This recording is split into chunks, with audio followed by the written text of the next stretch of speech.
We are going to be talking about the RERA, the Real Estate Regulation Development Act, and how it will help home buyers and the industry at large.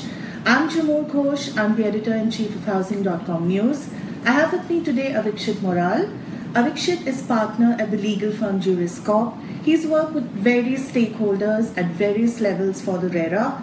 We are hoping that his legal expertise will help us understand the RERA a little better.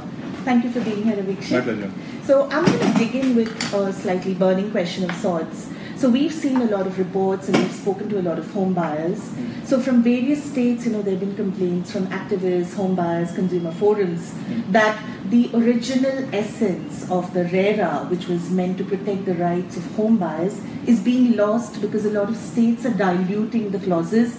They're either doing away with them altogether, they're adding convenient caveats, or they are diluting it. So their point is, this was meant to protect our rights. You continue to dilute it. It's really not going to serve its purpose. I want to know what your take on that is. So, to start off with, it's not as bad as it sounds. Okay. Yeah, I agree there were dilutions in certain places, but we have to be mindful of the fact that there's two parts to it. One is the act, and the second part is the rules. Yeah. Now, for all purpose, legally the rules cannot override the act. Absolutely. So if the act says something, the rules has to be within the act. So if at all there is any ambiguity that we have and the courts are required to interpret it in some other future day, so eventually they'll have to go by the essence of that. Yes. So if we feel that there are certain deviations which are far overreaching than what it should be, we rest assured that they'll be brought in place. That's one.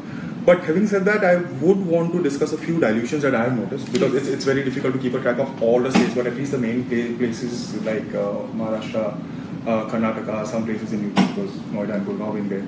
So there are dilutions that we've noticed. So, as far as UP is concerned now, it's quite shocking that there are certain exemptions that have been given to ongoing projects.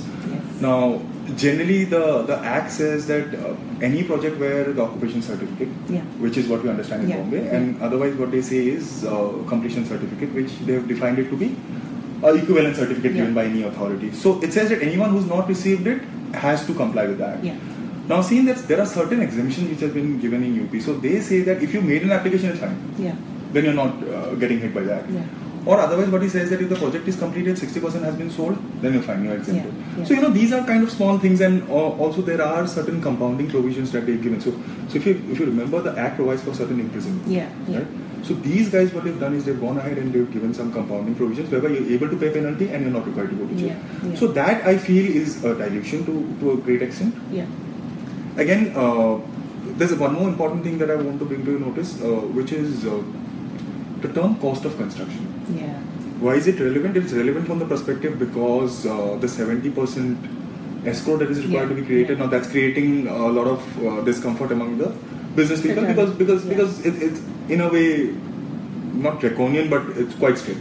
Because technically we all understand that the cost of construction is never 70%. And it goes against the way the business is modeled. So, there is a concern there. Exactly. So our intention was to clean up the business, not remove the business as such, right? Yeah. So, we've noticed that the definition of cost of construction varies from state to state. Yes. If you kind of read the definition in Maharashtra rules, it's quite business friendly. Okay. They've tried to include a lot of things like interest payment, stamp duty, cost of TDR. So that makes sense. So you're actually able to use that money for some business purpose. Yeah. But if you go to some other states who've kind of modeled it like the UT rules, it's quite basic. It says the actual cost of construction on the site. Okay. Which is basic. Yeah. So somewhere it's not serving your purpose. So there are deviations. This will happen because you're giving a free leash to all the states to kind of come up with their own rules. But having said that, we have to be mindful of the fact that the rules cannot go beyond the purview of that. But does the centre have any power? So I know that the housing minister, Venkaiah Naidu, he's sort of issued a warning to the developers, and he's issued a warning to the states as well, where he said that you cannot deviate. Majorly, you are allowed amendments, but you have to retain the essence of the Central Act. Do they have any authority to intervene in terms of protecting the essence of the Act? So I think once the Act was out, which was proposed by the centre, there's nothing much that they can do at a state level. But then having said that, again, it will be the judiciary who will have to step up. Yeah. Judiciary will have to get into their activism and ensure that the essence of the that is captured and taken care of at all times.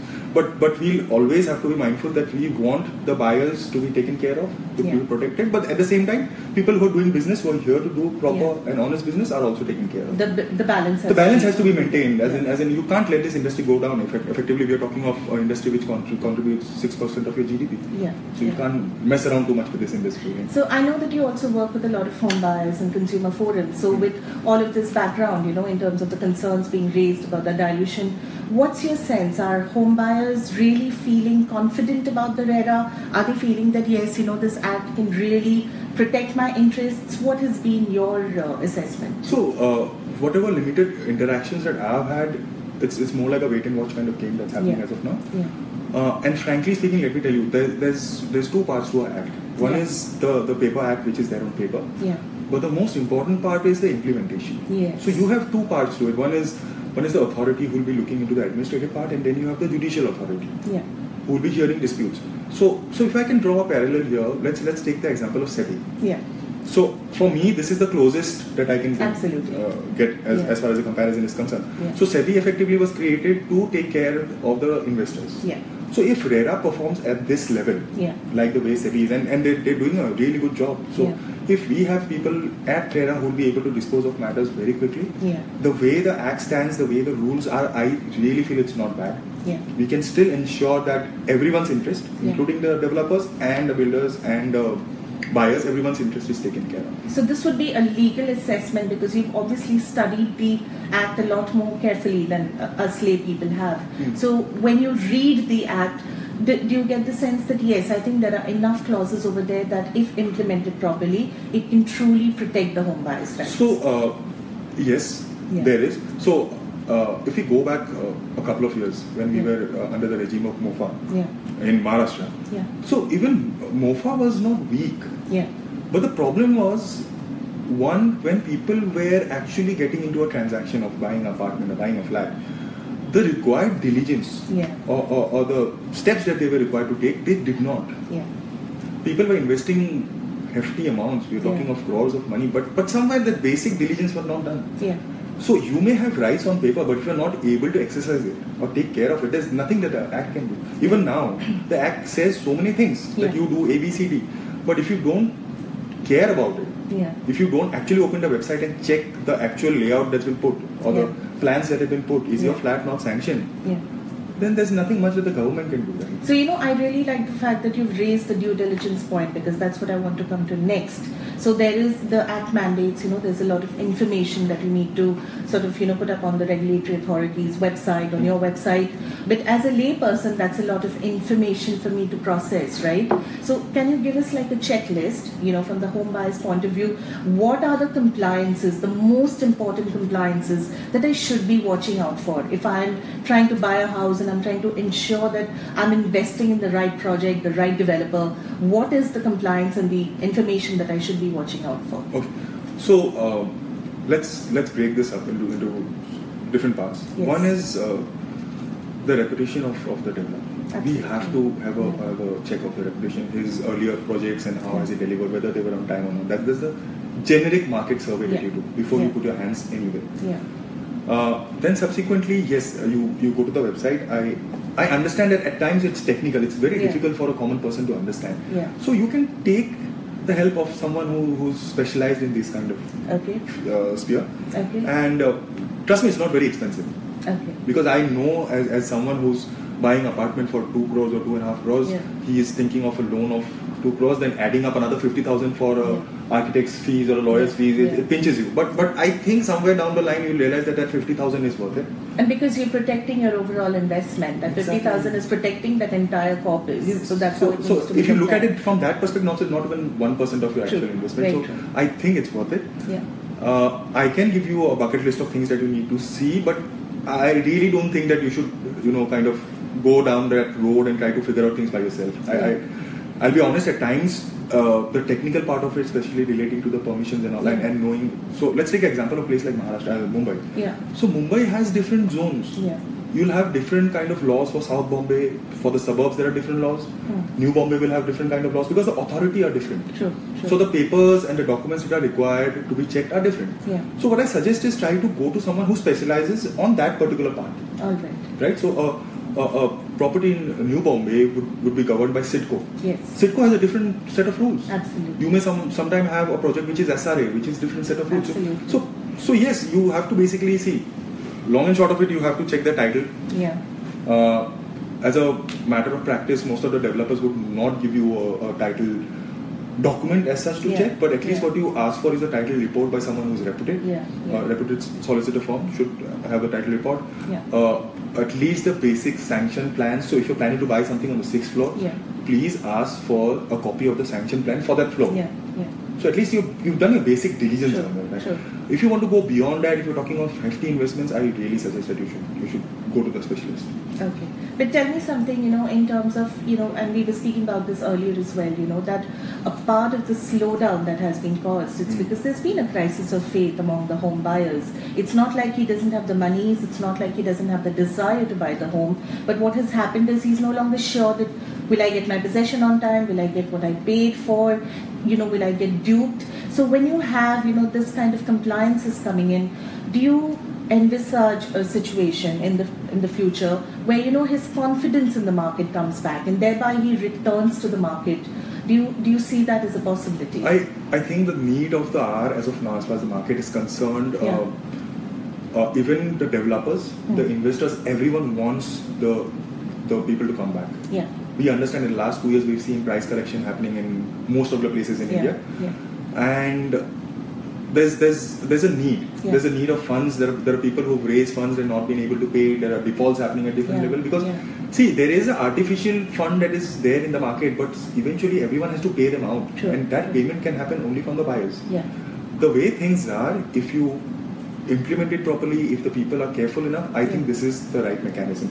It will take time. I don't say on 1st of May it comes into force and the scenario changes. It doesn't. It'll take a couple of years. You'll have some matters going up to court, some strict decisions here and there, and eventually things will come in. And having said that, there's this very important change that I noticed. If you've noticed, if you move out of India, if you go to the European markets, if you go to the US market, the tendency is of people trying to lease out properties as against owning properties. Now we see that trend coming in India. It's starting to happen. It's starting, So you have so many people who are traveling because of work. So they prefer actually to have leasehold properties as against ownership. Absolutely. So because of that, you may find a scenario that there may be a slowdown as far as purchase is concerned. All right. But having said that, you have REITs very soon coming in. REITs will fuel this kind of industry because REITs don't want to sell away properties. They want to hold properties and eventually they want to lease it out. So yes, you will see a new kind of market in India now. You'll find younger people who will be opting for leasehold properties because the prices are very high. The rental comparison, if you do, you are eventually paying almost a 1% EMI per month. But if you compare it to the rental income, the rental payment that has to be done, which is far less. So a 4 crore property will probably require me to pay 4.5 lakh of EMI per month, but I can rent it out for 2.5 lakh. Absolutely. And it has certain tax benefits as well. So I see that change also coming. All right. So when you speak of the change, I also want to know that you obviously work with the developers as well. So in terms of the preparedness, in terms of the compliances that they have to do and just, the processes they have to set up to be RERA compliant, what is the level of preparedness that you are seeing amongst the industry? So here there are different brackets. So I know as in the clients with whom I work, like the listed developers. So for them it's not a big jolt because they were listed companies and they were always doing kind of compliance here. So for them it's an additional step. So I was disclosing things in SEBI. Now I'll be disclosing it in RERA. Absolutely. So for them it's not a big issue. And I find most of these listed companies are well prepared for things to come, although there is some gray as in on the interpretation. But otherwise on the compliance bit, they're well taken care of. But if you go slightly down, which is at the mid-level or the smaller level, one is the cost. Everyone is finding this as a pinch because it's an additional cost, compliance. And to be honest, I really don't think people are that ready as they should have been. We have been meeting people, we've been speaking to them, but they're waiting for things to happen. Let's see on 1st of May. Yeah. After that, I have 90 days additional to get myself ready. So they're just trying to kind of delay it, but eventually we'll have to do it. So what you're essentially saying is that it's going to take us a couple of years to sort of experience the full impact of the RERA on the entire real estate ecosystem. Absolutely. So, but still, like we discussed, it hinges on the implementation. That's all that we have time for today. Thank you so much for tuning in. Keep watching this space. Keep reading our articles on Housing.com news, and we hope to see you real soon. Thank you so much. Have a great day.